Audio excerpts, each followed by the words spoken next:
Hallelujah. यहाँ पर क्या वचन सुनने के लिए तैयार बैठे हैं? हाँ। अगर बातें खत्म हो गई हो तो हम परमेश्वर के वचन की ओर अपना ध्यान दें हम सब। ये भजन संहिता जो है ना, हमारे बुधवार को जो है परमेश्वर का वचन हम देख रहे हैं। पिछले हफ्ते 120 नंबर अध्याय को हमने मिलकर देखा था पिछले बुधवार को। सच में इस भजन में इतनी आशीषें हैं, सच में रुका नहीं जा रहा। समझ में नहीं आता कि छोटे समय में किस तरह से परमेश्वर की ये सब आशीषें जो है ना वो मैं आप तक पहुंचा सकूं। तो इसलिए परमेश्वर ने मन दिया कि फिर से आज के दिन आपके साथ मैं इस वचन को बांटूं। सबसे पहले मैं आपको ये बताना चाहूंगा, ये जो भजन संहिता की पुस्तक जो है ना, वो परमेश्वर से की गई प्रार्थना के साथ साथ परमेश्वर के भजन भी है। हम विश्वासियों से के मुंह से निकला हुआ भजन जो है ना, वो परमेश्वर की प्रार्थना भी है। इस बात को याद रखिए। यहाँ पर हम 11 बजे से आराधना शुरू करते हैं। आराधना की शुरुआत में कम से कम भी हम 30-35 मिनट जो है परमेश्वर की महिमा के गीत गाते हैं। वो जो गीत है ना, वो सिर्फ गीत नहीं है, सिर्फ भजन नहीं है, वो जो है परमेश्वर की प्रार्थना है जो हम सब एक मन होकर कर रहे हैं। आज हमने भजन संहिता 120 को मिलकर देखा है, मिलकर पढ़ा है। भजन संहिता जो है ना, भजन संहिता, ये भजन संहिता 120 से लेकर 134 नंबर तक की आयतों के जो ये 15 भजन हैं, इन भजन को हम यात्रा के भजन कहते हैं। यात्रा के भजन, इन यात्राओं के गीतों को इजरायली जो है ना, वो यरूशलेम में परमेश्वर के भवन की ओर जाते समय गाते हैं। इन 15 गीतों में से 120 से लेकर 134 नंबर तक की आयतों में से पहले जो 5 भजन जो है, 5 भजन वो दाऊद के द्वारा लिखे गए हैं, और एक भजन जो है वो सुलेमोन के द्वारा लिखा गया है। और बाकी के 9 भजनों का लेखक कौन है, इसके बारे में किसी को भी मालूम नहीं है। सिर्फ परमेश्वर जानते हैं कि बाकी के 9 भजन किसने लिखे हैं। परमेश्वर ने हर एक यहूदी को साल में 3 बार यरूशलेम में परमेश्वर के मंदिर में जाकर प्रार्थना करने के लिए आज्ञा दी थी। इसीलिए जितने भी यहूदी हैं, चाहे वो संसार के जिस मर्जी कोने में हो, जितने भी यहूदी हैं, वो साल में 3 बार परमेश्वर के मंदिर में जाकर, यरूशलेम में जाकर परमेश्वर का धन्यवाद करते हैं, परमेश्वर की आराधना करते हैं। मूसे की आज्ञा के अनुसार हर एक यहूदी जो है ना, साल में 3 बार, मैंने आपको बताया है, वो साल में 3 बार कौन सा समय है? पहला फसह के पर्व में, दूसरा सप्ताहों के पर्व में, और तीसरा जो है वो झोपड़ियों के पर्व में। ये साल में 3 बार यहूदी जो है वो यरूशलेम परमेश्वर के मंदिर में जाकर मिलकर आराधना करते हैं। ये जो यरूशलेम की यात्रा जो है ना, ये बहुत ही ज्यादा कठिन यात्रा है। उस लंबे सफर को तय करते हुए रास्ते में जंगल भी आते हैं। जंगलों को पार करते हुए ये यहूदी लोग जो है ना, ऊंचाई पर स्थित यरूशलेम मंदिर की ओर जाते हैं। जाते समय ये लोग 15 गीत, मैंने आपको बताया है कि 120 से लेकर 134 तक के गीत जो है याद कर कर उनको गुनगुनाते जाते हैं। क्यों? क्योंकि इन गीतों को गुनगुनाते हुए जब ये जाते हैं ना, तो उस यात्रा में आने वाली कठिनाई को ये यहूदी लोग भूल जाते हैं। रास्ते में जितनी कठिनाइयां आती हैं, परमेश्वर के गीतों को गाने के द्वारा ये भूल जाते हैं कि हाँ, सच में हम जंगल से होकर जा रहे हैं, यहाँ पर पानी नहीं है, यहाँ पर वो नहीं है, गर्मी बहुत है। उन गीतों को गुनगुनाते हुए ये लोग अपने तकलीफ को, अपने कष्टों को, अपने दुखों को, उस कठिन यात्रा को वो भूल जाते हैं। उन 15 गीतों में से आज जो पहला गीत है वो 120 नंबर भजन का गीत है। आज का ये जो भजन है ना, ये इस बुरे और पापी संसार में रहने वाले हम विश्वासियों का दर्द है। याद रखिए, ये विश्वासियों का दर्द है आज का जो भजन है। विश्वासियों का दर्द क्या है मालूम है आपको? इस संसार में विश्वासियों को बहुत परेशानियों का सामना करना पड़ता है। हम विश्वासियों को, जितने भी विश्वासी हैं ना, उन विश्वासियों को परेशान करने वाले लोग इस संसार में बहुत हैं। उनके मनों को उदास करने वाले, उनके मनों को थकाने वाले लोग, धोखा देने वाले लोग बहुत है इस संसार में। और हम विश्वासियों की सबसे बड़ी परेशानी ये है कि हमें उन बुरे लोगों के बीच में रहना पड़ता है, बीच में। हमें उन लोगों के बीच में जो अपने मुंह पर लगाम लगा कर नहीं रखते, जो सदा अपने मुंह से गलत बातें निकालते हैं, जो गलत सोच रखते हैं, जो सदा अपना फायदा चाहते हैं, जो हमेशा लड़ने के लिए तैयार बैठे हैं, हमें ऐसे लोगों के बीच में रहना पड़ता है। ये हम विश्वासियों की सबसे बड़ी परेशानी है। आज भजनकार जो है ना, इस भजन के द्वारा हमें बताता है कि ऐसे पापी और बुरे संसार में रहकर एक विश्वासी किस तरह से अच्छा जीवन बिता सकता है। हालेलुया। जो मैं बात कर रहा हूं समझ पा रहे हैं? आज का भजन हमें यह बताता है कि एक विश्वासी किस तरह से इस पापी संसार में पापी लोगों के बीच में रहकर भी विश्वासी जीवन बिता सकता है। पहले नंबर आयत के अंदर फिलहाल लेखक जो है कहता है कि संकट के समय मैंने यहोवा को पुकारा और उसने मेरी सुन ली। आमीन। इस समय जो है ना लेखक की सिचुएशन क्या है? लेखक जो है ना इस समय मुश्किल में है, बहुत बड़े संकट में है। संकट के अंदर लेखक जो है ना इस समय ये भजन लिख रहा है। इस संसार में कोई भी इंसान दुख और परेशानियों से भरा जीवन नहीं बिताना चाहता। कोई भी ऐसा नहीं है जो दुखों के साथ या परेशानियों के साथ जीवन बिताना चाहता हो।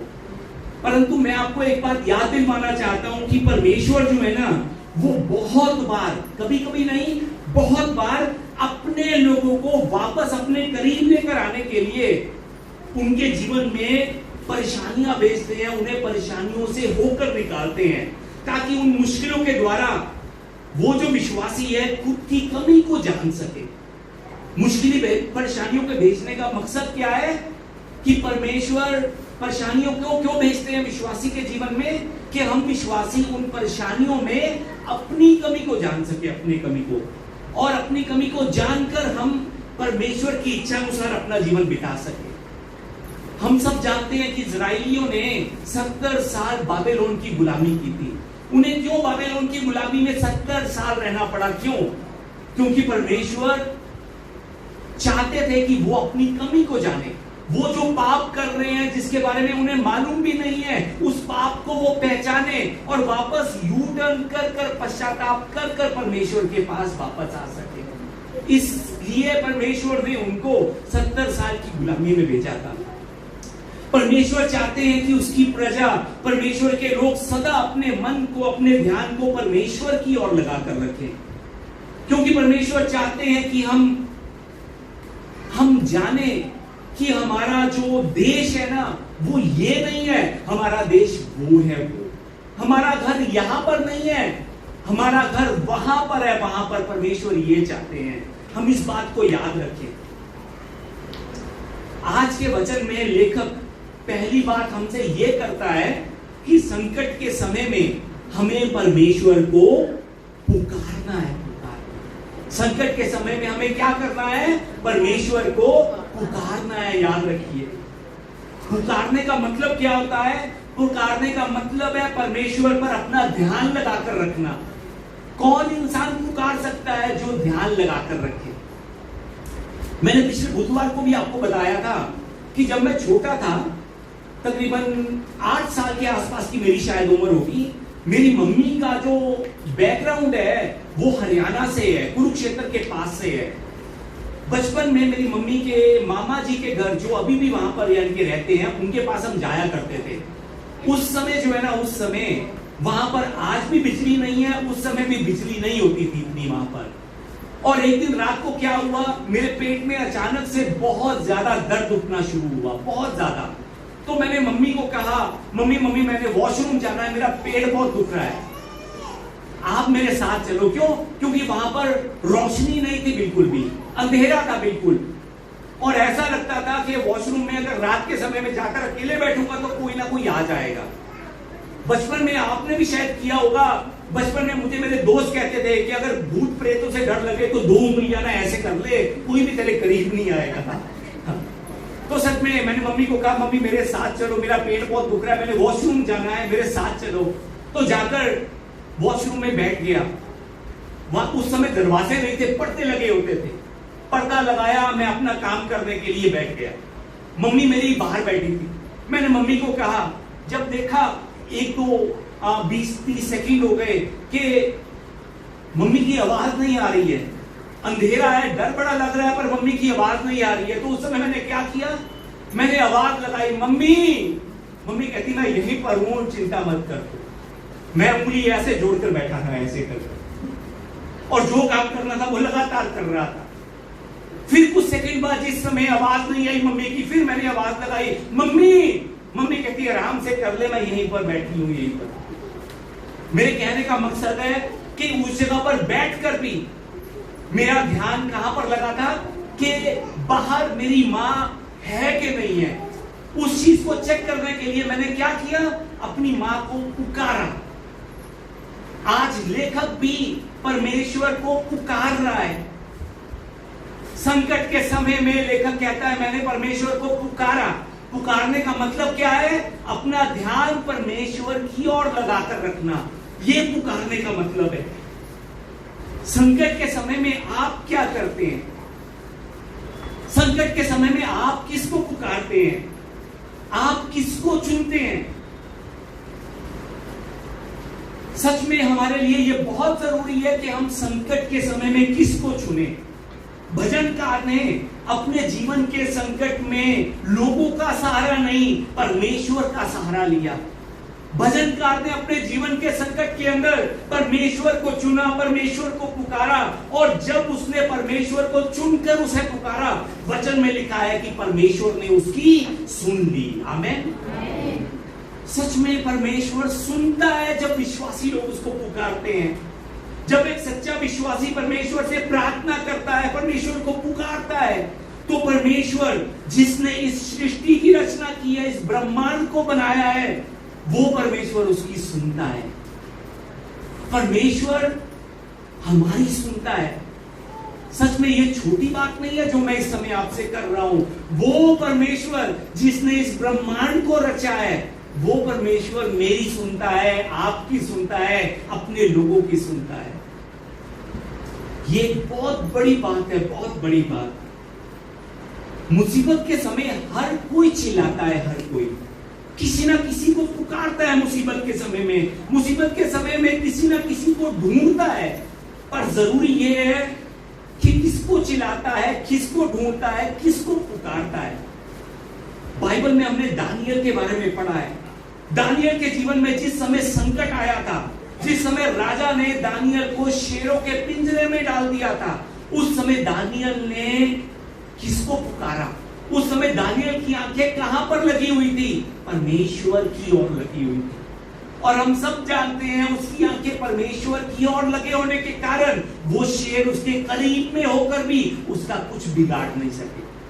अगर दानियल ने उस समय परमेश्वर की तरफ अपना ध्यान ना रखा होता, अगर उसका ध्यान लोगों की तरफ होता कि कोई मुझे बचाएगा, तो शायद दानियल का नाम आज पवित्र शास्त्र में ना लिखा होता।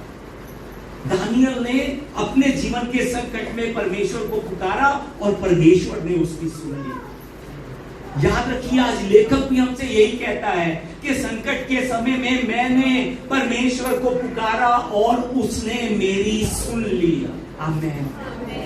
सच में मेरी यह प्रार्थना है हमारी कलीसिया के भाई बहनों के लिए कि सच में ये 1 नंबर आयत जो है ना, ये आप सबकी गवाही बन जाए, आप सबकी गवाही, ताकि आप भी अपने जीवन के संकट में दूसरों को कह सके कि संकट के समय में मैंने मेरे प्रभु यीशु को पुकारा, मेरे परमेश्वर को पुकारा और उसने मेरी सुन ली। संकट के समय में हमने पहला काम क्या करना है? परमेश्वर को पुकारना है। याद रखिए इस बात को। दूसरी बात लेखक हमसे कहता है कि मुश्किल समय में हमने परमेश्वर की ओर देखते हुए अपनी जो आशा है ना, वो परमेश्वर के साथ रखनी है, परमेश्वर पर रखनी है। हमने अपनी आशा परमेश्वर पर रखनी है। याद रखिए इस बात को। 2 नंबर आयत के अंदर लेखक कहता है, आइए हम मिलकर पढ़े एक बारी। हे यहोवा, झूठ बोलने वाले मुंह से और छली जीभ से मेरी रक्षा कर। आमीन। लेखक प्रार्थना करता है परमेश्वर से, आशा रखता हुआ कि प्रभु जो है ना वो मेरी रक्षा करेगा। किससे? झूठ बोलने वालों से, छली जीभ से। कभी आपने जीवन में धोखा खाया है? धोखा, सच में मैंने अपने जीवन में बहुत धोखा खाया है, बहुत धोखा खाया अपने जीवन के अंदर। हम विश्वासियों की सबसे बड़ी परेशानी क्या है मालूम है आपको? कि चाहे कोई हमें धोखा दे, पर हम किसी के साथ धोखा नहीं कर सकते।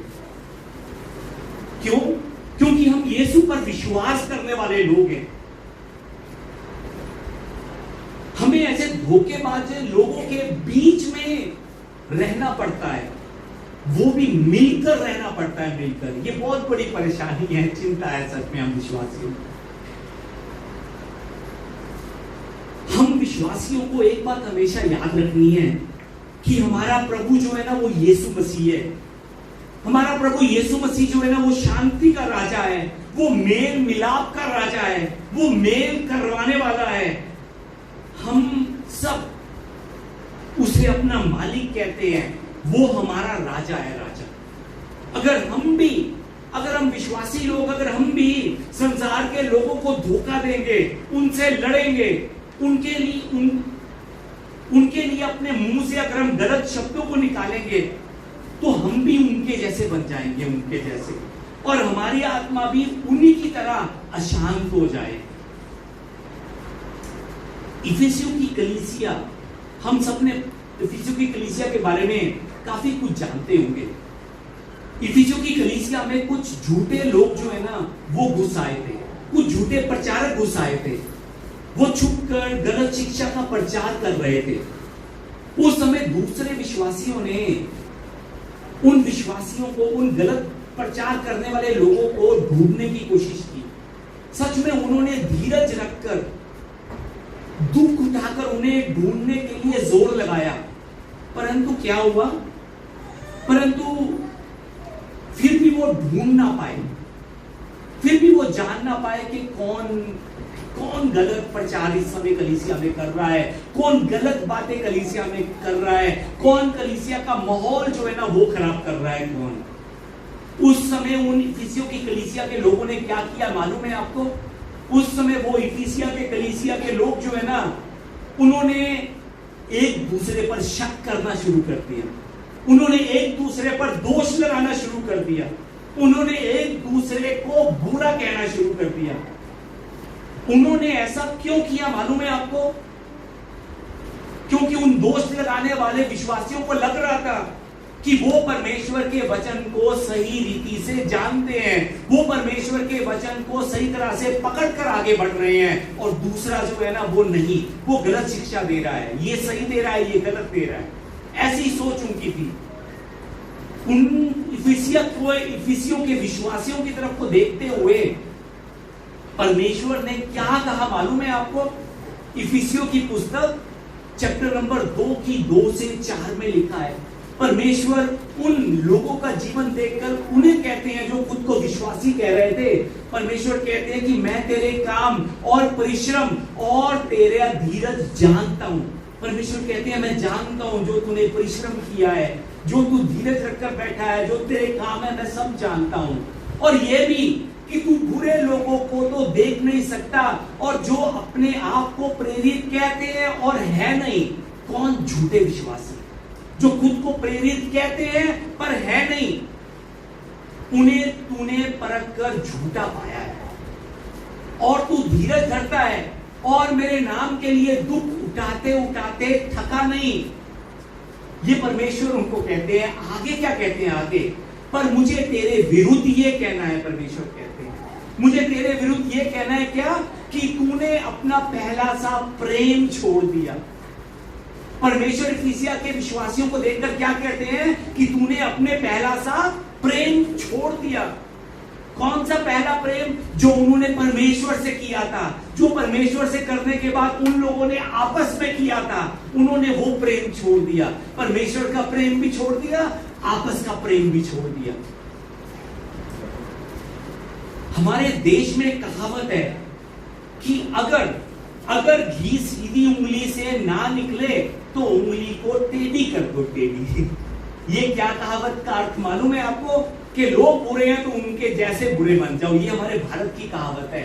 घी अगर सीधी उंगली से ना निकले तो उंगली को टेढ़ी कर लो। मैं आपको कहने चाहता हूं ये ना विश्वासियों की कहावत है, विश्वासियों की कहावत नहीं है। हमने इस कहावत के अनुसार नहीं चलना, हमने परमेश्वर की आज्ञा के अनुसार चलना है।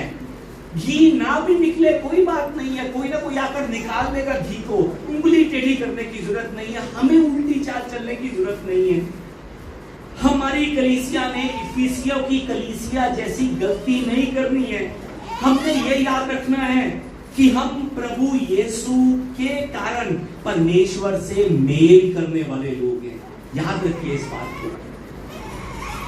और अब इस मेल मिलाप की सेवा जो है ना, वो हमारे प्रभु यीशु मसीह ने हम विश्वासियों को सौंपी है, मेल मिलाप की सेवा।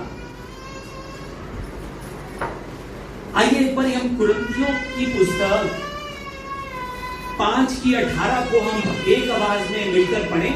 5:18, दूसरा कुरिन्थियों 5:18 ये मिलकर पढ़ें।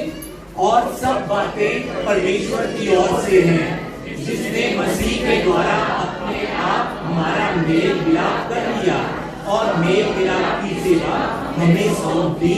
आमीन। वचन में लिखा है कि परमेश्वर ने हमें कौन सी सेवा सौंपी है? मेल मिलाप की सेवा सौंपी है। हमें मालूम है कि ये जो संसार के लोग हैं ना, ये बहुत क्रूर लोग हैं, वो धोखा देने वाले लोग हैं, अपने मुंह के शब्दों का गलत इस्तेमाल करने वाले लोग हैं। पर उनके बीच में रहकर हमें ये याद रखना है कि हमारे प्रभु यीशु मसीह ने हमें स्वर्ग का राजदूत ठहराया हुआ है, हमें अपने राज्य का राजदूत बनाया है, राजदूत। हमें प्रेम के सुसमाचार का प्रचार करने वाला राजदूत, मेल मिलाप करने वाला राजदूत, ये परमेश्वर ने हमें बनाया है। दूसरे कुरिन्थियों 5:20 में लिखा है, सो हम मसीह के राजदूत हैं। हालेलुया। हम मसीह के क्या है? राजदूत हैं, राजदूत। भजनकार भी परमेश्वर का राजदूत था। इसी कारण भजनकार जो है ना, वो परमेश्वर से प्रार्थना करता है 2 नंबर आयत में कि हे प्रभु, हे यहोवा, झूठ बोलने वाले मुंह से और छलनी जीभ से मेरी रक्षा कर। वो ये प्रार्थना इसलिए करता है क्योंकि उसे मालूम है कि वो प्रार्थना किए बिना दुष्ट लोगों से जीत नहीं सकता। वो प्रार्थना किए बिना उन दुष्ट लोगों के साथ मेल मिलाप के साथ नहीं रह सकता। प्रार्थना के बिना नहीं कुछ हो सकता, उसे इस बारे में मालूम है। जब वो ये प्रार्थना करता है और वो उस प्रार्थना का उस समय उत्तर भी पाता है, उत्तर जो था उसने 1 नंबर आयत में पा लिया था कि संकट के समय, संकट क्या था? दुष्ट लोग उसको परेशान कर रहे थे, उन्हें उन पापियों के बीच में रहना पड़ रहा था, ये उसका संकट था। पर उसकी प्रार्थना की गवाही क्या है कि संकट के समय मैंने यहोवा को पुकारा और उसने मेरी सुन ली। इस 1 नंबर आयत का मतलब ये नहीं है कि जिस समय भजनकार ने प्रार्थना की तब सभी बुरे लोग जो है वो गायब हो गए। ये प्रार्थना का अर्थ नहीं है, ये इस आयत का अर्थ नहीं है। बुरे लोग जो है ना वो अभी भी उसे सता रहे हैं, परंतु उसने परमेश्वर से प्रार्थना का उत्तर पा लिया है। प्रार्थना का उत्तर क्या है? मैं आपको बताना चाहता हूं फिर से कि परमेश्वर ने उसकी प्रार्थना का उत्तर ऐसे दिया कि परमेश्वर ने उसके मन को बदल दिया। मन को परमेश्वर ने उसके आसपास रह रहे बुरे लोगों को नहीं बदला, परमेश्वर ने उसे जो सता रहे हैं उसे नहीं बदला, परमेश्वर ने जो उसके हालात है उसको नहीं बदला। परमेश्वर ने क्या बदल दिया? उसका मन बदल दिया, मन। तभी तो वो 3 और 4 नंबर आयत में कहता है, 3 और 4 नंबर आयत मैंने ये इजी वर्जन में लिखा है, एक बार हम इजी वर्जन मिलकर पढ़ें। क्या कहता है लेखक 3 और 4 नंबर आयत में? अरे ओ झूठों, क्या तुम यह जानते हो कि परमेश्वर तुमको कैसे दंड देगा? तुम्हें दंड देने के लिए परमेश्वर योद्धा के नुकीले तीर और धंधते हुए अंगारे काम में लाएगा। आमीन।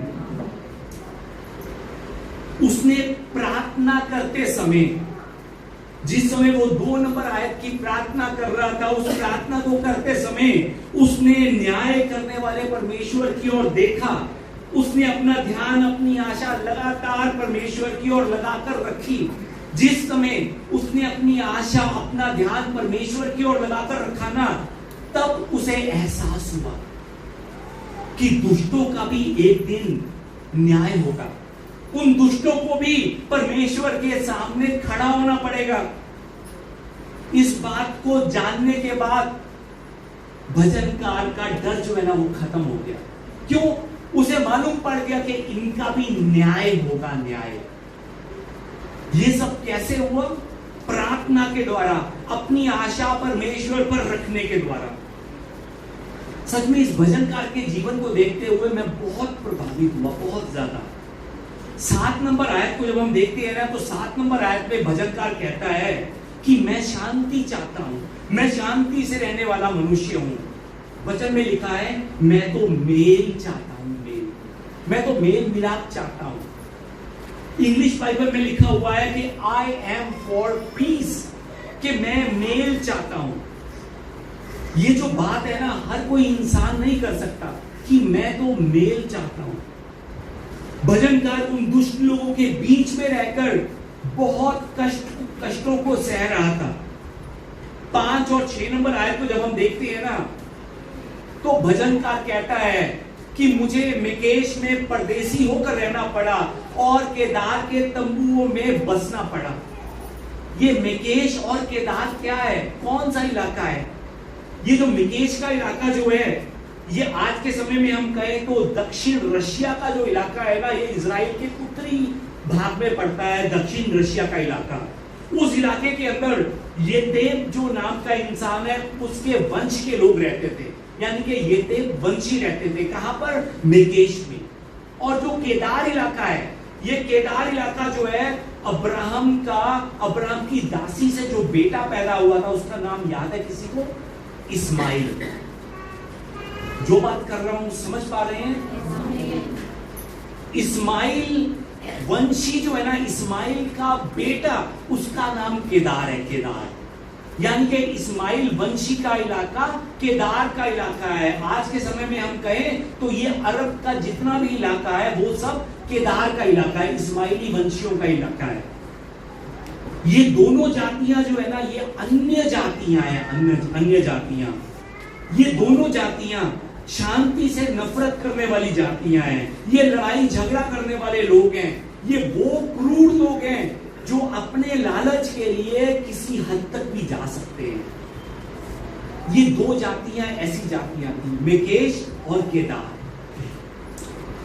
लेखक जो है ना 6 नंबर आयत में कहता है कि बहुत काल से मुझको मेल के बैरियों के साथ बसना पड़ा।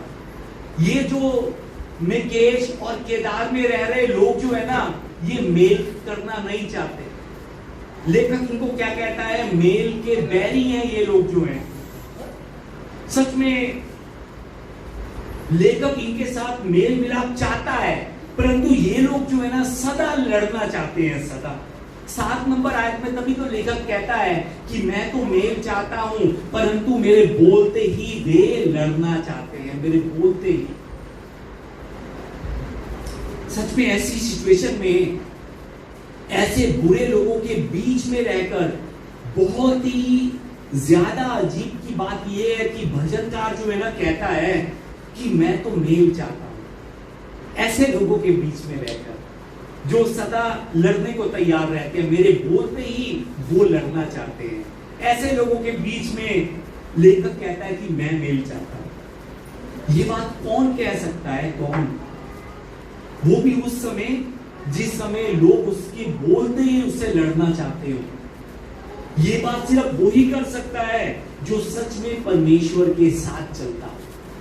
ये बात वही कर सकता है जो सच में परमेश्वर से प्रार्थना करता हो, जिसका ध्यान लोगों की ओर नहीं परमेश्वर की ओर लगा हो। ये बात सिर्फ वो ही कर सकता है। क्या हम भी अपने सताने वालों के बीच में रहकर कह सकते हैं कि मैं तो मेल चाहता हूं? क्या हम भी ये बात कह सकते हैं? हमने अगर सच में यीशु पर विश्वास किया है ना, तो हमें 2 वचन जो है ना वो याद करने हैं, उन 2 वचनों को रटने हैं। ये 2 वचन परमेश्वर ने हमारे लिए दिए हैं, हमारे लिए। वो 2 वचन जो है ना, ये 2 वचन हमारी पहचान है। पहला वचन कौन सा है? यूहन्ना 3:16। आइए हम मिलकर पढ़ें। क्योंकि परमेश्वर ने जगत से ऐसा प्रेम रखा।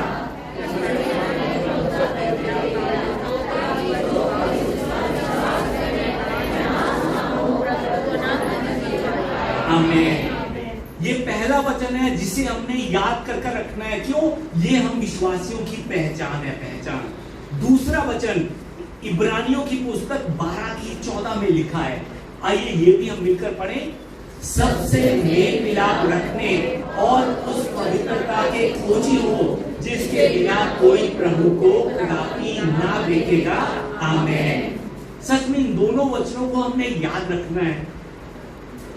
इब्रानियों 12:14 में लिखा है, वचन में लिखा है कि मेल मिलाप और पवित्रता की खोजी। हमने मेल मिलाप करने वाला बनना है, पवित्रता का खोजी बनना है। इस वचन का आसान से आपको मतलब बताऊं। परमेश्वर कहते हैं कि हमने उन पापियों के बीच में रहना है, उन पापियों से हमने मेल मिलाप करना है, पर यह भी हमने ध्यान रखना है कि उनके साथ रहकर हमने उनके जैसा नहीं बन जाना है। उनके साथ रहकर, उनके बीच में रहकर हमने पवित्रता को कायम रखना है, हमने पवित्रता का खोजी बनना है। अगर वो हमें बुरा कह रहे हैं तो हमने भी बदले में उन्हें बुरा नहीं कहना है। अगर वो हमें गालियां दे रहे हैं तो हमने भी बदले में उन्हें अपने मुंह से गालियां नहीं देनी है। हमने उनके बीच में रहकर पवित्रता की खोज में लगे रहना है। हमने उनसे मिलना है, उनके बीच में रहना है, परंतु उनके जैसा नहीं बनना है। हालेलुया। यूहन्ना 17:15 के अंदर हमारे प्रभु यीशु मसीह कहते हैं, अपने चेलों से कहते हैं कि मैं तुम्हारे लिए प्रार्थना करता हूं। यीशु मसीह की प्रार्थना अपने चेलों के लिए क्या थी? वचन में लिखा है। आइए हम मिलकर पढ़ें इसको भी। मैं ये विनती नहीं करता कि तू उन्हें जगत से उठा ले, परंतु यह कि तू उन्हें। आमीन। मैंने बहुत बार देखा है कि जब कोई विश्वासी जो है ना इस संसार को छोड़कर स्वर्ग में चला जाता है, तो जो दूसरे विश्वासी है ना, इस संसार में रह रहे जो बाकी उसके परिवार के लोग हैं, उनको हिम्मत देने के लिए जाकर उनसे कहते हैं कि अच्छे लोगों की ऊपर बहुत जरूरत है। आपने भी सुना होगा, अच्छे लोगों की परमेश्वर को बहुत जरूरत है, क्योंकि ऊपर अच्छे लोग बहुत कम हैं। इसलिए परमेश्वर ने उनको जल्दी उठा लिया। ये जो बात है ना, तसल्ली देने के लिए सुनने में बहुत अच्छी लगती है सच में, पर सच्चाई क्या है मालूम है आपको? स्वर्ग में बहुत अच्छे अच्छे लोग हैं। मैं आपको ये बताना चाहता हूं, स्वर्ग जो है ना वो खाली नहीं है। परमेश्वर के लोगों से स्वर्ग भी भरा हुआ है। बहुत अच्छे अच्छे लोगों से स्वर्ग जो है ना वो भरा हुआ है। इसीलिए जल्दी अच्छे लोगों की अभी ऊपर जरूरत नहीं है, बल्कि अच्छे लोगों की जरूरत, सच्चे विश्वासियों की जरूरत इस संसार में है, संसार में। तभी तो यीशु मसीह कहते हैं कि मैं तुम्हारे लिए ये विनती नहीं करता, मैं ये विनती नहीं करता कि तू उन्हें जगत से उठा ले। यीशु मसीह ये विनती नहीं करते कि जल्दी से विश्वासियों को जगत से उठा ले, परंतु यीशु मसीह कहते हैं ये कि ये जगत में दुष्टों के बीच में रहें, पर उनके बीच में रहकर वो खुद को उनके जैसा ना बनाए। इसीलिए यीशु मसीह विश्वासियों के लिए ये प्रार्थना आगे करते हैं कि परमेश्वर उन्हें उस दुष्ट से बचाए रख। जो बात कर रहा हूं समझ रहे हैं? परमेश्वर ये नहीं कहते कि जल्दी उठा ले। परमेश्वर की इच्छा है कि हम नाविश्वासियों के बीच में रहे, उन क्रूर लोगों के, उन पापियों के बीच में रहे हम, पर अपनी पवित्रता को संभाले रहे। परमेश्वर हमारे लिए प्रार्थना कर रहे हैं ये कि सच में परमेश्वर इन्हें, मेरे लोगों को दुष्ट से बचा के रख, कि पापियों में रहकर ये खुद पाप ना करने लग जाए। 17 नंबर आयत में यीशु मसीह की प्रार्थना विश्वासियों के लिए ये है कि सत्य के द्वारा उन्हें पवित्र कर, तेरा वचन सत्य है। प्रभु कहते हैं कि वो मेरे लोग, विश्वासी लोग जो है ना, वचन को पढ़ें और उस पर चलें, ताकि इस संसार में वो पवित्रता के साथ रह सके। वचन को पढ़कर, वचन के अनुसार चलकर पवित्रता के साथ रह सके। 18 नंबर आयत में यीशु मसीह कहते हैं, जैसे तूने मुझे जगत में भेजा, वैसे ही मैंने भी उन्हें जगत में भेजा। परमेश्वर ने हमें जगत से उठाया नहीं है, हमें जगत में भेजा है। परमेश्वर ने, याद रखिए, उनके बीच में भेजा है। क्यों भेजा है मालूम है आपको? क्योंकि हम परमेश्वर की ज्योति हैं इसलिए, और हम परमेश्वर की ज्योति बनकर उन अंधकार में रह रहे लोगों को रोशनी में लेकर आ सके, उन्हें अंधकार से हम बाहर लेकर आ सके। इसलिए प्रभु हमें कहते हैं कि मैंने तुम्हें जगत में भेजा है। परमेश्वर ने हमें छुपा कर नहीं रखा, हमें उठाया नहीं है, परमेश्वर ने हमें संसार में भेजा है। याद रखिए, हम विश्वासी जो है ना, हम परमेश्वर के राजदूत हैं, राजदूत, प्रेम के राजदूत हैं, हम मेल मिलाप के राजदूत हैं, हम यीशु मसीह के राजदूत हैं। हमारे प्रभु की हम राजदूतों के लिए इच्छा है। पहला पतरस 3:9 में लिखा है, परमेश्वर हम लोगों से कहते हैं, बुराई के बदले बुराई मत करो और ना गाली के बदले गाली दो, पर इसके विपरीत आशीष ही दो। कहते हैं हमें गाली के बदले गाली देने के लिए नहीं, बुराई के बदले में बुराई करने के लिए नहीं, हमें आशीर्वाद देने के लिए कहते हैं कि हम आशीर्वाद दें। क्यों? क्योंकि तुम आशीष के वारिस होने के लिए बुलाए गए हो, इसलिए प्रभु कहते हैं। Hallelujah, hallelujah. याद रखिए, आपकी बुलावट इसलिए है कि आप आशीष के वारिस हैं, वारिस। रोमियो की पुस्तक को जब हम देखते हैं 12:21 के अंदर, हमारे प्रभु कहते हैं हम राजदूतों से कि बुराई से ना हारो, परंतु भलाई से बुराई को जीत लो। कैसे बुराई को जीतने के लिए कहते हैं? भलाई से, प्रेम से, मेल से बुराई को जीत लो। क्या हम ऐसा जीवन बिता रहे हैं? ऐसा जीवन बिताने के लिए हमें सच में परमेश्वर से प्रार्थना करनी है। हमें अपना ध्यान, अपनी आंखें, अपनी सोच, अपनी आशा सदा परमेश्वर की ओर लगाकर रखनी है। और ऐसा जीवन जीने की शुरुआत जो है ना, हमें कलीसिया से शुरू करनी है, आपस में शुरू करनी है। आपस में प्रेम बांटते हुए, आपस में मेल मिलाप करते हुए हमने संसार के लोगों तक जाना है। अगर हम आपस में नहीं कर सकते, हम संसार के लोगों के सामने फेल हैं, फेल। बहुत से लोग है ना, उन्हें लगता है कि वो एक अच्छा जीवन बिता रहे हैं। बहुत से विश्वासियों की सोच ये है कि वो एक अच्छा जीवन बिता रहे हैं। एक बार परमेश्वर से पूछिए कि क्या मेरे जीवन को देखकर सच में परमेश्वर प्रसन्न होंगे? सच में परमेश्वर से पूछिए। अपने आप फैसला मत कीजिए कि मेरा जीवन कैसा है, मेरा जीवन बदल गया। परमेश्वर क्या कहेंगे मेरी तरफ देखकर? परमेश्वर जो है ना, वो हम विश्वासियों का मार्गदर्शन करना चाहते हैं। वो चाहते हैं कि हम यीशु के राजदूत की तरह प्रेम और मेल मिलाप के साथ जीवन बिताएं। प्रेम और मेल मिलाप के साथ। कुछ लोग शायद अभी सोच रहे होंगे इस वचन को सुनकर, क्या सबके साथ हम मेल मिलाप के साथ रह सकते हैं? पास्टर, ये इम्पॉसिबल है, नामुमकिन है। कैसे सबके साथ हम मेल मिलाप के साथ रह सकते हैं? अगर हम में से भी कोई ऐसा सोच रहा है ना कि ऐसा नहीं हो सकता, ये नामुमकिन है, तो मैं कहना चाहता हूं आपसे कि यीशु मसीह पर विश्वास कीजिए। यदि आप विश्वास करते तो आप याद रखते कि परमेश्वर आपके साथ है और वो आप में वास करते हैं, आप में। मैं पूछना चाहता हूं, क्या परमेश्वर के लिए कुछ नामुमकिन है?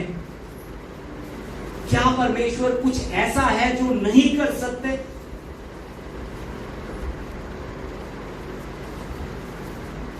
सृष्टि की रचना परमेश्वर ने की है, क्या आप इस बात पर विश्वास करते हैं?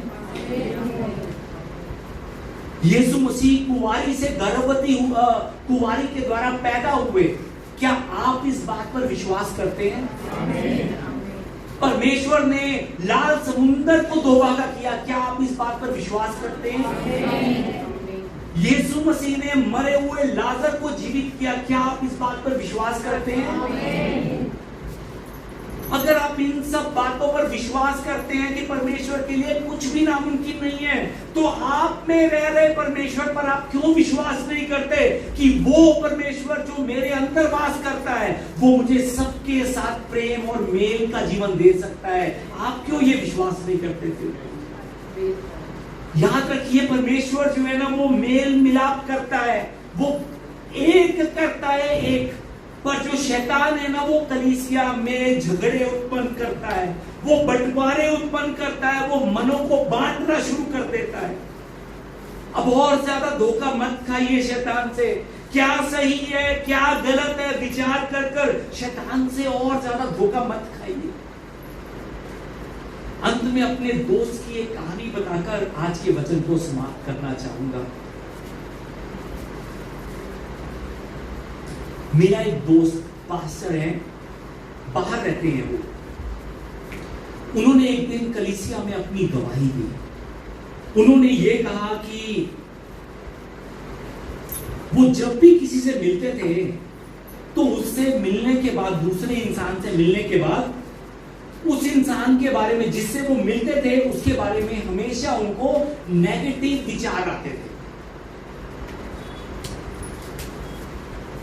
उन पास्टर जी को जिन लोगों से भी वो मिलते थे उन लोगों में कोई भी अच्छाई दिखाई नहीं देती थी, उनको सिर्फ उनकी बुराई दिखाई देती थी कि उसमें ये कमी है, उसमें वो कमी है, इसमें ये कमी है।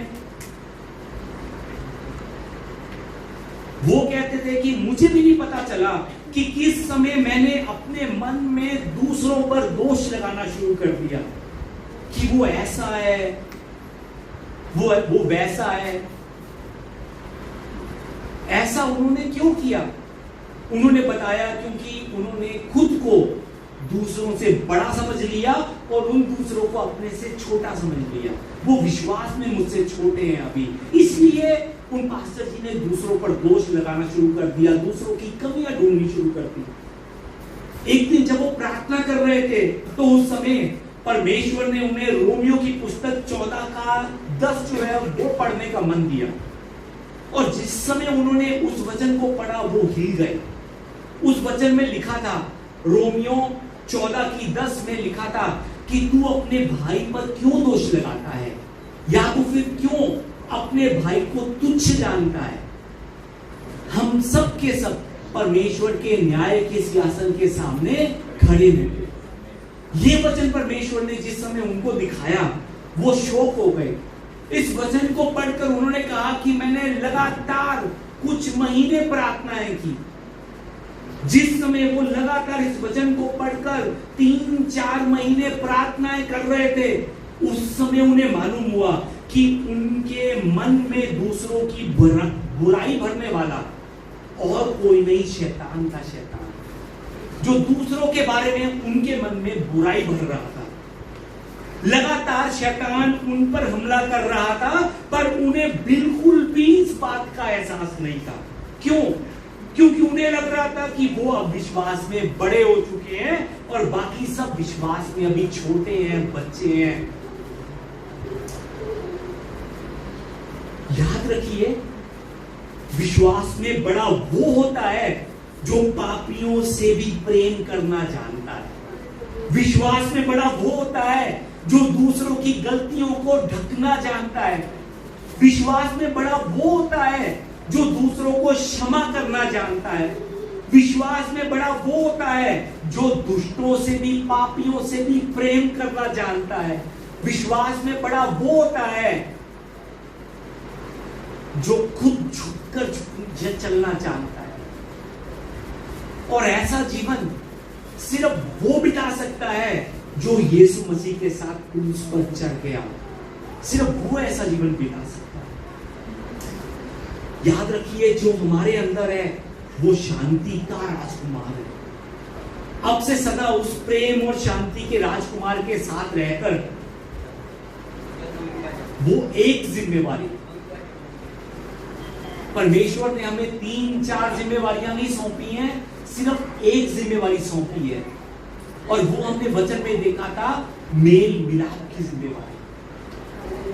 परमेश्वर चाहते हैं कि हम मेल मिलाप करें, सिर्फ एक जिम्मेवारी को हम निभाते हुए चलें।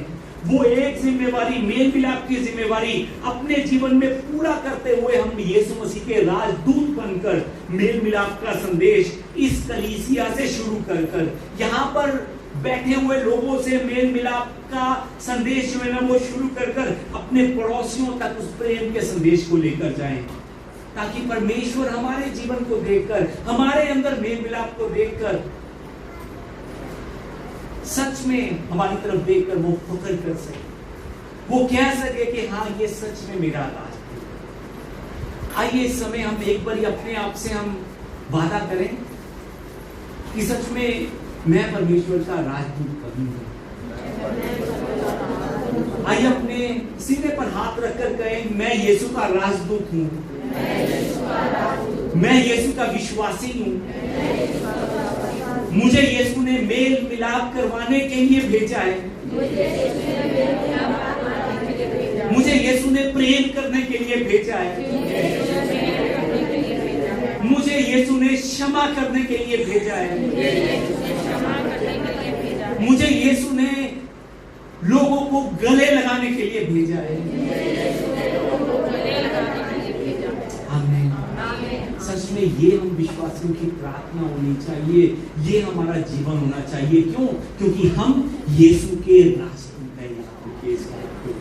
आइए इस समय हम मिलकर परमेश्वर से प्रार्थना करें। जैसा कि आपको बताया, यीशु के राजदूत बनना जो है ना, राजदूत बनकर जीवन बिताना आसान नहीं है। हमें ऐसा जीवन बिताने के लिए परमेश्वर से प्रार्थना करनी है।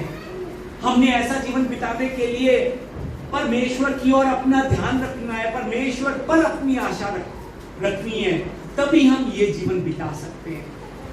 लेखक जो था, लेखक का जीवन क्या था? लेखक लगातार प्रार्थना करता था। उसकी क्या प्रार्थना थी? कि मैं तो मेल चाहता हूं प्रभु, मैं तो मेल चाहता हूं। सच में हमने भी ये प्रार्थना करनी है। हमने भी परमेश्वर से प्रार्थना करनी है कि प्रभु मुझे पवित्र बना, ताकि मैं उन दुष्टों के बीच में जाकर, उन पापी लोगों के बीच में जाकर, इस पापी संसार में जाकर मैं उन जैसा ना बन जाऊं। प्रभु मुझे पवित्र बना। शरीर की अभिलाषाओं को, शैतान की शक्तियों को जो बार बार मुझे गिराने की कोशिश करती है, प्रभु उन पर मैं यीशु के नाम से जय पा सकूं। मुझे पवित्र बना प्रभु। आइए मिलकर हम गीत गाते हुए हम परमेश्वर से प्रार्थना करते हुए आगे बढ़े। पवित्र मुझे बना दे प्रभु, शुद्ध मुझे कर दे प्रभु, ताकि मैं तेरे जैसा दिखूं।